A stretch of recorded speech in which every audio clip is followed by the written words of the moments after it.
والمرسلين وعلى آله وصحبه أجمعين. أما بعد، فإن أصدق الحديث كتاب الله، وأحسن الهدي هدي محمد صلى الله عليه وسلم، وخير الأمور عوازمها، وشر الأمور محدثاتها، وكل محدثة بدعة، وكل بدعة ضلالة، وكل ضلالة في النار.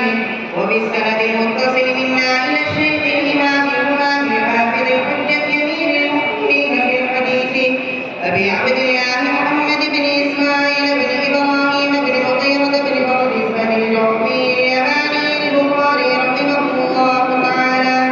اللهم انفعنا بعلومه وعلومهم آمين يا رب العالمين. أنه قال: باب قول الله: ونضع الموازين القسط ليوم القيامة وإن أعمال بني آدم وقولهم يوزن.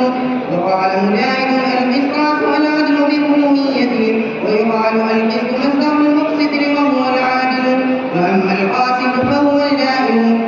وبه قال: حدثنا أحمد بن رشاد قال: حدثنا محمد بن فضيل عن عمارة بن القعقاع عن أبي زرعة عن أبي هريرة رضي الله تعالى عنه أنه قال: قال النبي صلى الله عليه وسلم: كلمتان حبيبتان إلى الرحمن، خفيفتان